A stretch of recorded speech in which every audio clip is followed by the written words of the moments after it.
Hello friends, இன்னைக்கு நம்ம ஒரு சிம்பிளான சூப்பரான ஸ்வீட் ரெசிபி தான் பார்க்க போறோம். அதுவும் ராகி மாவு வச்சு பார்க்க போறோம். வாங்க நம்ம வீடியோக்குள்ள போலாம். இப்போ நம்ம எப்படி செய்யறதுன்னு பார்க்கலாம். இது பேர் வந்து குலுக்கு ரொட்டின்னு சொல்லுவாங்க. ஃபர்ஸ்ட் ஒரு பவுல் எடுத்துக்கோங்க. அதுல ராகி மாவு, தேவையான அளவு ராகி மாவு போட்டுக்கோங்க. இதுல உப்பு சேர்த்துக்கோங்க, கொஞ்சமா உப்பு சேர்த்துக்கோங்க. நீங்க எப்பவுமே ஸ்வீட் செய்யறப்ப அதுல கொஞ்சம் உப்பு சேர்த்தீங்கன்னா அந்த டேஸ்ட் வந்து என்ஹான்ஸ் பண்ணி கொடுக்கும், ஸ்வீட்டோட டேஸ்ட்டை. அதுக்காக உப்பு சேர்க்கிறோம். இப்போ இதுல தண்ணி ஊற்றி பிசைஞ்சுக்கோங்க. இந்த சப்பாத்தி மாவு நல்லா கெட்டியா இருக்குல்ல, அந்த மாதிரி பிசைஞ்சுக்கோங்க. அதை பாருங்க. இப்போ இது வந்து நம்ம பால்ஸ் மாதிரி பிடிக்க போறோம், குட்டி குட்டியா. ரொம்ப குட்டியெல்லாம் தேவையில்ல, ஓரளவுக்கு ஒரு பைட் எடுக்கிற மாதிரி இருக்கணும். ஒரு உருண்டை அந்த மாதிரி இருந்தா போதும். இதை உருண்டை பண்ணி எல்லாத்தையும் இதே மாதிரி பாருங்க, நாங்கள் பண்ணியிருக்கோம் பாருங்க. எல்லாத்தையும் இதே மாதிரி பால்ஸ் மாதிரி பண்ணி வச்சுக்கலாம்.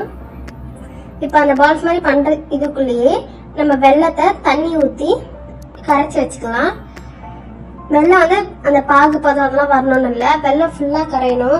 எதுக்கு வெள்ளத்தை காசுறோம்னு பார்த்தீங்கன்னா அதில் டஸ்ட்டு அந்த மாதிரி ஏதாவது இருக்கும். அதனால தான் காசிட்டு இன்னொரு இதுக்கு மாற்றி வச்சுக்கணும். அந்த மாற்றி வச்சுக்கிற கேப்பில் இந்த வெள்ளம் கரையுதுல, அதுக்குள்ளேயே நம்ம போயிட்டு அந்த உருண்டை பண்ணி வச்சிருக்கோம்ல, அதெல்லாம் வந்து இட்லி பாத்திரத்துக்கு மாற்றி அதை ஒரு வேக போட்டு எடுத்துக்கலாம். வெள்ளத்தை ஒரு பாத்திரத்துக்கு மாற்றி அதை கொதிக்க விடுங்க. அது கொதிக்கிறப்ப அந்த வெந்த பால்ஸ்லாம் இருக்குல்ல, அதெல்லாம் எடுத்து போட்டுக்கலாம். அப்படியே கிண்டி விட்டுட்டே இருக்கணும். பாருங்க, இந்த மாதிரி நல்லா கொதிச்சு அந்த இது பால் உள்ள இந்த எசன்ஸ்லாம் இறங்கி இது அப்படியே ரொம்ப கொஞ்சம் திக்காகும். இந்த திக்காக வர ஸ்டேஜில் தேங்காய் போட்டுக்கலாம்.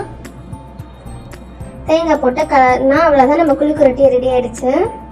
இதை ஒரு வாட்டி ட்ரை பண்ணி பாருங்க. ட்ரை பண்ணி பார்த்துட்டு எங்கள் கமெண்ட்ல எப்படி இருக்குன்னு சொல்லுங்க. அவ்வளோதான் ஃப்ரெண்ட்ஸ், குலுக்கு ரொட்டி ரெடி ஆயிடுச்சு.